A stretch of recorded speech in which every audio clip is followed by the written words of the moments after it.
English में अगर आपको क्वेश्चन पूछना है किसी से, तो आपको ये जो बेसिक क्वेश्चन वर्ड्स होते हैं ना WH फैमिली वाले, उनका जो सही सही सेंस है यूज़ करना आपको आना चाहिए।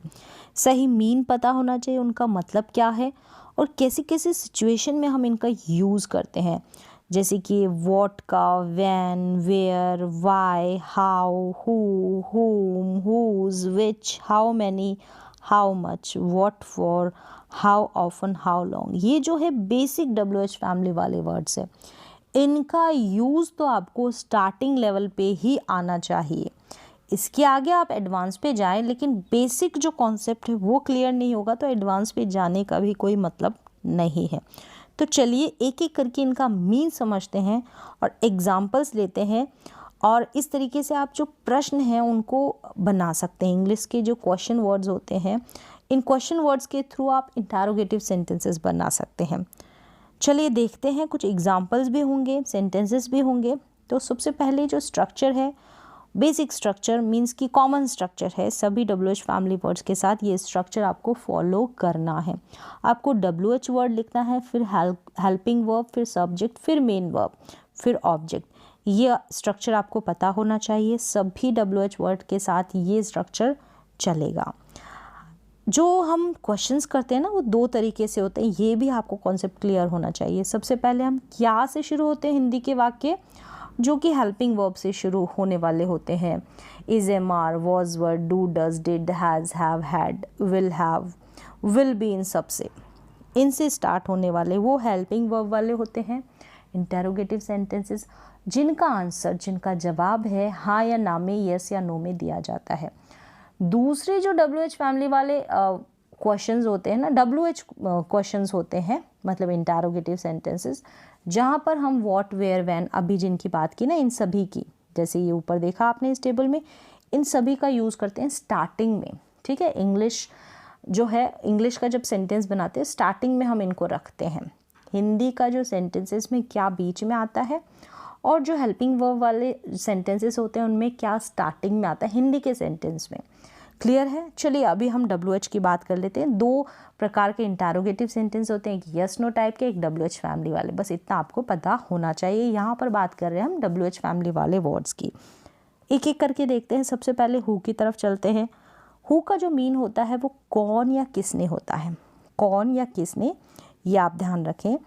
यहाँ पर जो है हु जो है ना, हु का यूज़ करते हैं हम सब्जेक्ट का पता लगाने के लिए। हु का यूज़ हम सब्जेक्ट का पता लगाने के लिए करते हैं, यानी कि जब हम प्रश्न करते हैं तो हमको कर्ता के बारे में पता चलता है, हमको सब्जेक्ट के बारे में पता चलता है। यहाँ पर ये स्ट्रक्चर जो है ना हु वाला, इसको आप ध्यान रखिए, इसमें कंफ्यूज ना हो। हु जो होगा ना, अगर हम प्रेजेंट इंडेफिनिट टेंस का इंटरोगेटिव सेंटेंस बना रहे हैं तो हु स्टार्टिंग में रखेंगे, प्रेजेंट इंडेफिनिट की बात करेंगे, फिर वर्ब के साथ SEIS लगा देंगे। ठीक है, फिर यहाँ पर ऑब्जेक्ट का यूज़ होगा, लास्ट में क्वेश्चन मार्क तो लगेगा। ठीक है, इंटरोगेटिव सेंटेंस है। अगर हम बात करते हैं पास्ट इंडेफिनिट टेंस की, तो यहाँ पर हु के बाद में V2 का यूज़ है, फिर ऑब्जेक्ट है। यहाँ पर आपको समझ में आ गया ना, प्रेजेंट इंडेफिनिट और पास्ट इंडेफिनिट। यहाँ पर जब हम सेंटेंसेस बनाते हैं तो यहाँ पर आप डू, डज या डिड का यूज़ नहीं करेंगे। देखिए यहाँ पर नहीं किया गया है। इस स्ट्रक्चर को आप ज़रूर फॉलो करें, ध्यान रखिए स्ट्रक्चर का आपके दिमाग में। कैसे? जैसे कि यहाँ पर सेंटेंसेस देखें इंटरोगेटिव, जैसे मेरा पेन किसने लिया। क्वेश्चन है कि मेरा पेन किसने लिया, इसको हमको इंग्लिश में बनाना है। अब मेरा पेन जिसने लिया है ना वो सब्जेक्ट है। ठीक है, वो क्या होगा? सब्जेक्ट है। पेन लेने वाला सब्जेक्ट है ना, जिसने काम किया, तो पेन लेने का जिसने काम किया वो सब्जेक्ट है। तो मेरा पेन किसने लिया, तो हमारे पास जो आंसर है वो आएगा कि इसने लिया, मैंने लिया, ये उसने लिया, जो भी नाम है, राम ने लिया, सीता ने लिया, गीता ने लिया, तो वो सब्जेक्ट आंसर में हमारे पास सब्जेक्ट निकल कर आएगा। अब इसको इंग्लिश में बनाते हैं।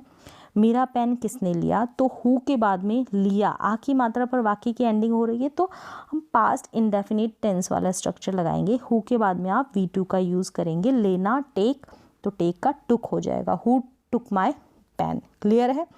मुकाबला किसने जीता, भाई किसी ने मुकाबला खेला, तो खेला, जिसने खेला उसने जीता, जिसने काम किया, तो यहाँ पर भी हमारे पास सब्जेक्ट निकल के आएगा ना आंसर में। तो जीता आ की मात्रा यानी हम हु के बाद में V2 का यूज़ करेंगे, तो विन का वॉन हो गया। हु वॉन द रेस, तो किसने जीता, तो किसने के सेंस में हमने यूज़ कर दिया यहाँ पर हु का, किसने या कौन, ठीक है, कौन है मुकाबला जीतने वाला, इस तरीके से भी तो बोल सकते हैं। अब पहले कौन आया, आ की मात्रा पर एंडिंग हो रही है, तो देखिए सब्जेक्ट, ये जो सेंटेंसेस बनाएंगे ना इंटरोगेटिव, तो यहाँ पर आपको पता होना चाहिए कि हम जो सेंटेंस की बात करें वो कौन से टेंस का है, तो उसी के अनुसार तो हम हेल्पिंग वर्ब लगाएंगे ना। जैसे हमने V2 का क्यों यूज़ किया, पता होना चाहिए ना कि ये पास्ट इंडेफिनिट टेंस का इंटरोगेटिव सेंटेंस है, तो पता होगा, इसके लिए टेंसेस तो आपको आने चाहिए। चलिए, पहले कौन आया, आ की मात्रा पर वाक्य की एंडिंग हो रही है, तो हमने समझ लिया कि पास्ट इंडेफिनिट टेंस का सेंटेंस है इंटरोगेटिव, तो कम का केम हो जाएगा, क्योंकि हु के बाद हम V2 का यूज़ करेंगे। हु केम फर्स्ट, यह कौन करता है, ता है, ती है, यानी कि प्रेजेंट इंडेफिनिट टेंस का सेंटेंस। तो हु के बाद में हम वर्ब के साथ SAES लगाएंगे, तो हमने डू के साथ ES लगाया, तो हु डज दिस, यह कौन करता है, हु डज दिस। दरवाज़ा किसने खुला छोड़ा, ठीक है। अब ये जो प्रश्न कर रहे हैं हम, क्वेश्चन बना रहे हैं, क्वेश्चन कर रहे हैं, तो सभी में जो आंसर में है सब्जेक्ट निकल कर आता है, तो हु से हमारे सामने सब्जेक्ट निकल कर आता है, ठीक है। कर्ता के बारे में पता चलता है, काम करने वाले के बारे में। दरवाज़ा किसने खुला छोड़ा, ये काम किसने किया, तो सब्जेक्ट आएगा ना निकल कर, तो दरवाज़ा किसने खुला छोड़ा, who left the door open, who left the door open, छोड़ा आ की मात्रा पर V2 का यूज़। क्लियर है। होम का मतलब होता है किसे या किसको, इससे हमको ऑब्जेक्ट का पता चलता है, हमारे सामने ऑब्जेक्ट आता है निकल कर, ठीक है, ऑब्जेक्ट का पता चलता है। होम मीन है इसका हिंदी में किसे या किसको, होम किसे या किसको। जैसे कि तुमने किससे पूछा, तुमने पूछा है, काम करने वाले तो तुम हो, लेकिन जिससे पूछा ना वो ऑब्जेक्ट है, तो तुमने किससे पूछा, whom did you ask, whom did you ask, तो यहाँ पर did का यूज़ हुआ है, आ की मात्रा पर वाक्य की एंडिंग हो रही है, did के बाद में आप सब्जेक्ट लगाएंगे। अब जो बेसिक जो अभी स्ट्रक्चर देखा ना यहाँ पर, ये वाला स्ट्रक्चर फॉलो करना है यहाँ पर आपको, हेल्पिंग वर्ब, फिर सब्जेक्ट, फिर मेन वर्ब। अभी आपने हु में तो डिफरेंट जो स्ट्रक्चर उसका यूज़ किया है, तो ये आप अलग से ध्यान रखें हु वाला, ठीक है। कंफ्यूज बिल्कुल ना हो कि यहाँ पर हमने डज नहीं लगाया, यहाँ पर हमने डिड नहीं लगाया, यहाँ पर डिड क्यों लगाया। तो जो अभी स्ट्रक्चर स्टार्टिंग में बताया उसको फॉलो करना है आपको। WH फैमिली के बाद में हेल्पिंग वर्ब ज़रूर लगानी है, बाकी सब में आपको ध्यान रखना है हु को अलग रख कर। तुमने किससे पूछा, whom did you ask, तुमने किससे पूछा, whom did you ask। तुम किससे मिले, सबसे पहले हम तुम किससे मिले, किससे यानी कि whom से, यानी ऑब्जेक्ट होगा, ऑब्जेक्ट निकल कर आएगा। whom के बाद में हेल्पिंग वर्ब लगाएंगे, किसकी लगाएंगे, एक ही मात्रा पर वाक्य की एंडिंग हो रही है, पास्ट इंडेफिनिट सेंटेंस है, यानी कि इसके हेल्पिंग वर्ब डिड है, फिर सब्जेक्ट यू है, यू, फिर V1 जो है मेन वर्ब है, मेन वर्ब की फॉर्म लिखनी है meet, whom did you meet, whom did you, did जो है हेल्पिंग वर्ब है और मीट यहाँ पर मेन वर्ब है, मुख्य क्रिया है। तुम किसकी सहायता करोगे, गे यानी विल, तो whom किसकी के लिए whom, फिर will आ गया, whom will you help, will helping verb, you subject, help जो है मेन वर्ब। तुम किसे बता रहे हो, बता रहे हो कॉन्टिन्यूअस टेंस, ठीक है, प्रेजेंट का, तो whom are you telling, आर आया। बस यहाँ पर जो चीज़ है गलती करने वाली वो बस यही है कि WH फैमिली के बाद हम लोग क्या करते हैं, हम लोग हेल्पिंग वर्ब का इस्तेमाल नहीं करते हैं। हेल्पिंग वर्ब का इस्तेमाल करने के बाद आपको तुरंत सब्जेक्ट रखना है, फिर मेन वर्ब रखना है, बाकी जो अदर वर्ड्स हो जाएंगे लास्ट में। बस ये स्ट्रक्चर आपको फॉलो करना है, आपके जो है इंटरोगेटिव सेंटेंसेस क्लियरली एकदम करेक्ट होंगे। तो चलिए अब आगे देखिए, होम का मतलब आपको पता चल गया, बस मीन भी पता होना चाहिए हिंदी में क्या सेंस निकल रहा है। व्हाट का मतलब क्या, इन्फॉर्मेशन के लिए हम इसका यूज़ करते हैं ना, जैसे कि तुम क्या करते हो, व्हाट डू यू डू, अब करते हो। हेल्पिंग वर्ब का आपको पता होना चाहिए कि कौन से टेंस की बात कर रहे हैं, तो डू का यूज़ कर रहे हैं, ठीक है। डिड का क्यों यूज़ कर रहे हैं, डिड किसकी हेल्पिंग वर्ब है, पास्ट इंडेफिनिट टेंस की, तो ये बस आपको पता होना चाहिए। तुम क्या करते हो, व्हाट डू यू डू, तुम्हारा नाम क्या है, what is your name, information ले रहे हैं ना, व्हाट क्या, आप कहाँ रहते हैं, वेयर डू यू लिव, आप कहाँ रहते हैं, वेयर डू यू लिव। अब यहाँ पर देखिए वेयर हो गया, प्लेस के बारे में पूछें तो इसको थोड़ा कट कर दें, हम बात कर रहे हैं ना व्हाट की, ठीक है। तो व्हाट डू यू डू, आप क्या करते हैं, आपका नाम क्या है, आपकी उम्र क्या है, इस तरीके से हम इंफॉर्मेशन के लिए व्हाट का यूज़ कर देंगे। अब आ जाएं व्हाट और फिर फॉर, यानी किस लिए या क्यों के सेंस में। यहाँ पर हमको रीज़न, कारण का पता लगाना होता है। जैसे कि व्हाट का यूज़ हम स्टार्टिंग में कर देंगे, एंड में हम फॉर लगाएंगे। देखिए इस तरीके से हम यूज़ करेंगे। जो प्रेपोजिशन है फॉर, इसका हम एंड में यूज़ करेंगे। तुमने यह क्यों किया, हम रीज़न जान रहे हैं कि ये जो तुमने किया ना, क्यों किया, किस लिए किया या क्यों किया। फिर देखिए तुम यह किस लिए कर रहे हो, तो टेंसेस के अकॉर्डिंग हम जो है हेल्पिंग वर्ब लगा देंगे। कर रहे हो तो आर लगाया है क्योंकि कॉन्टिन्यूस टेंस है प्रेजेंट का। डिड लगाया क्योंकि ये पास्ट इंडेफिनिट टेंस है, इसलिए हमने डिड का यूज़ किया है। पास्ट इंडेफिनिट टेंस का पता चला हमको किया, आ ई ए की मात्रा पर अगर वाक्य की एंडिंग हो जाती है। था थे थी भी आ जाता है, आ था, ई थी या ए थे, इस तरीके से भी। तुमने यह क्यों किया, what did you do this for, what did you do this for, what for यानी किस लिए। तुम यह किस लिए कर रहे हो, what are you doing this for, what are you doing this for. तो इस तरीके से आप व्हाट और फॉर का यूज़ कर देंगे। पहले व्हाट आ जाएगा, फिर लास्ट में फॉर लगा देंगे। हुज यानी किसका, ऑनरशिप के लिए, मालिक के लिए पता लगाते हैं कि ये किसका है। ठीक है, इस तरीके से किसका है, कौन है इसका ऑनर, कौन है इसका मालिक। यह पेन किसका है, हुज पेन इज दिस। यह बैग किसका है, हुज बैग इज दिस। बस यहाँ पर आपको ध्यान रखना है हुज के बाद जैसे हमने नाउन लिखा है, ठीक है, जिसकी भी बात हो रही है, जैसे पेन की बात हो रही है, पेन का मालिक कौन है, बैग की बात हो रही है, बैग का मालिक कौन है। बस फिर है वाई, वाई का हिंदी में मतलब होता है क्यों, और रीज़न यानी कारण पूछने के लिए हम वाई का यूज़ करते हैं। जैसे कि तुम झूठ क्यों बोलते हो, why do you tell a lie. आप टेल अ लाई कर ले इसको कि तुम झूठ क्यों बोलते हो, why do you tell a lie. तुमने ये किताब क्यों खरीदी, why did you buy this book, why did you buy this book. देखिए खरीदी, ई की मात्रा पर वाक्य की एंडिंग है ना, तो डिड लगाया यहाँ पर। Why did you buy this book, did you आ गया सब्जेक्ट, फिर by main verb, this book यानी ऑब्जेक्ट। तुम चिंता क्यों करते हो, वाई डू यू वरी। तुम चिंता क्यों करते हो, डू लगाए, करते हो, ते हो, ठीक है, सिंपल प्रेजेंट टेंस है इसलिए। तो इस तरीके से टेंसेस के अकॉर्डिंग बना ले। और WH फैमिली का वर्ड जो है, WH फैमिली वर्ड है, उसका मतलब आपको पता होना चाहिए। वैन का यूज़, वैन का मीन है कब, और यूज़ करेंगे टाइम या ओकेज़न के लिए। जैसे कि आपका बर्थडे कब आता है, आप कहाँ रहते हैं, नहीं आपका बर्थडे कब आता है और आप कब स्कूल जाते हैं, टाइम के बारे में जब पूछते हैं वैन का यूज़, ठीक है, टाइम के बारे में। जैसे तुम फिर कब आओगे, when will you come again. हमने यहाँ पर टाइम पूछा है, when will you come again. Will का यूज़ किया है टेंस के अकॉर्डिंग।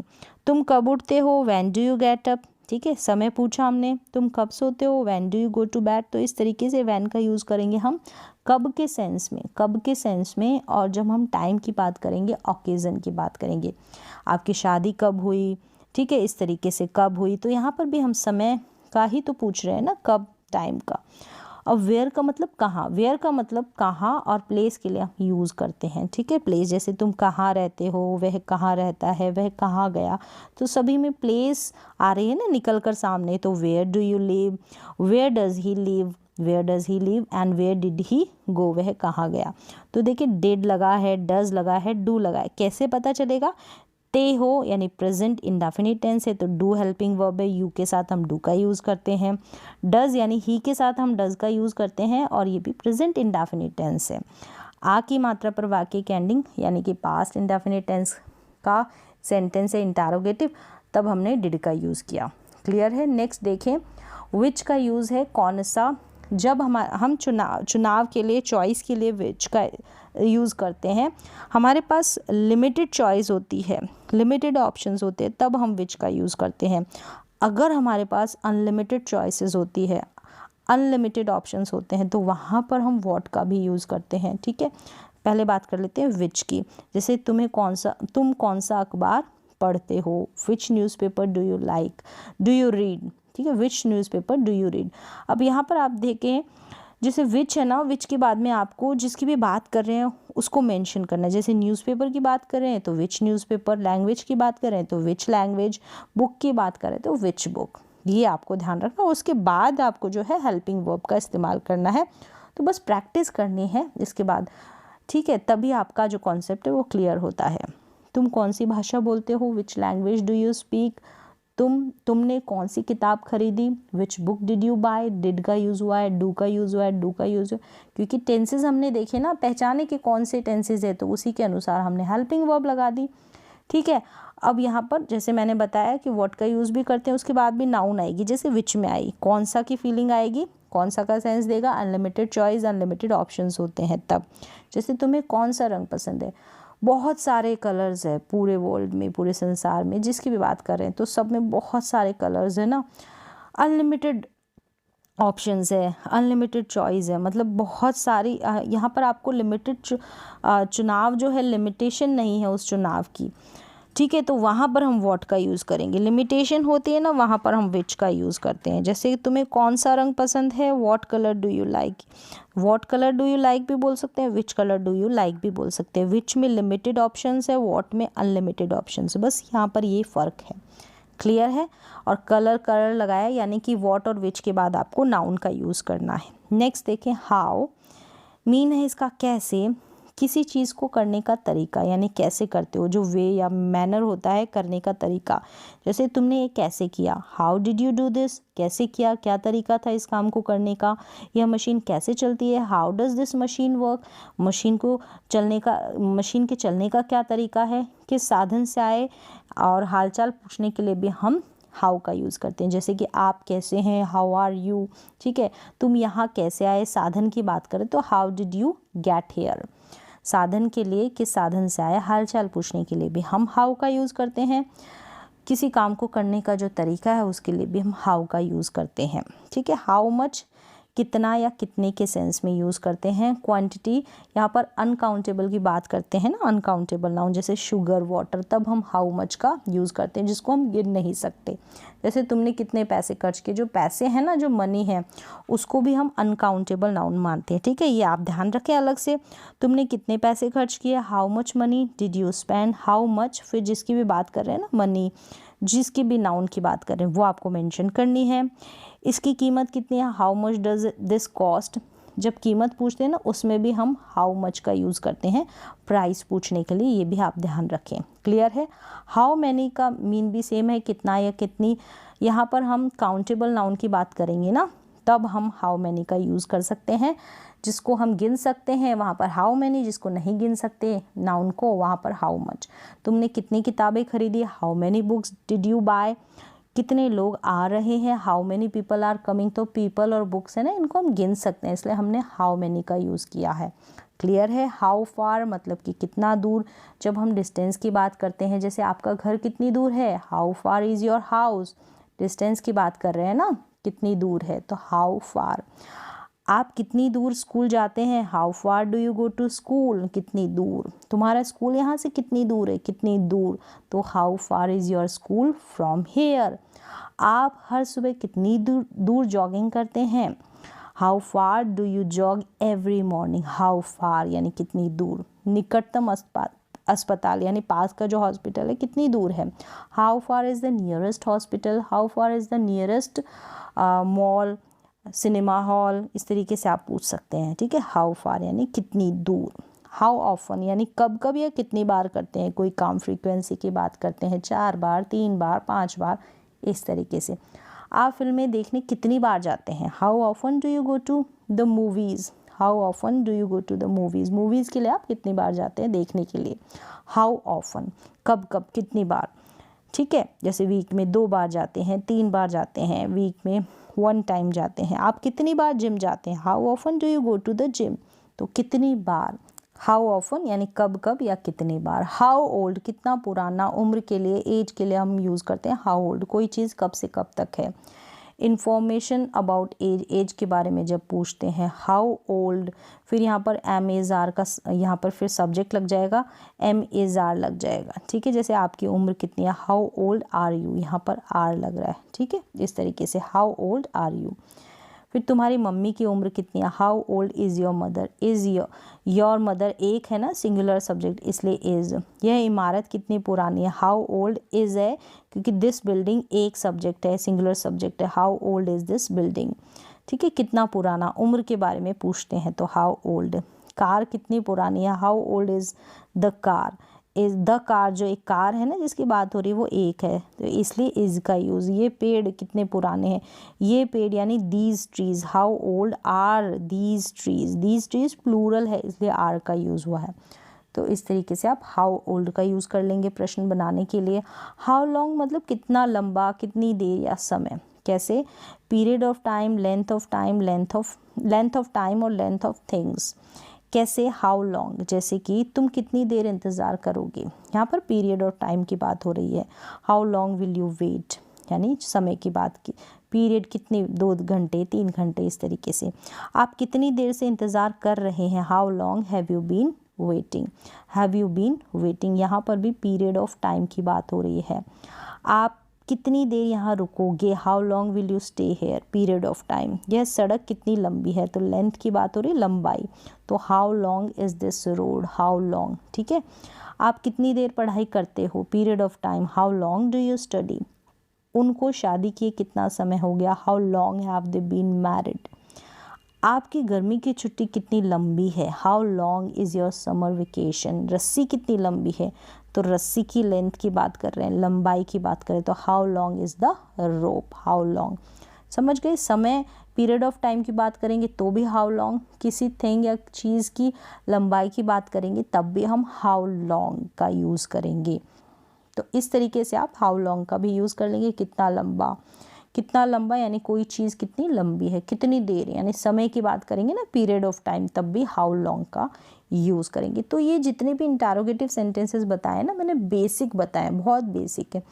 तो जब तक आपको बेसिक इंटरोगेटिव सेंटेंसेस को बनाना नहीं आता तब तक आप एडवांस लेवल के जो सेंटेंसेस है, इंटरोगेटिव सेंटेंसेस है और भी एडवांस लेवल के, उनको बनाना कब सीखेंगे, जब आपको बेसिक आ जाएंगे ना, तब आप उन एडवांस पे जाएं। तो उम्मीद है कि जो बेसिक सेंस है मैंने इनका समझाने की कोशिश की वो आपको समझ में आया होगा।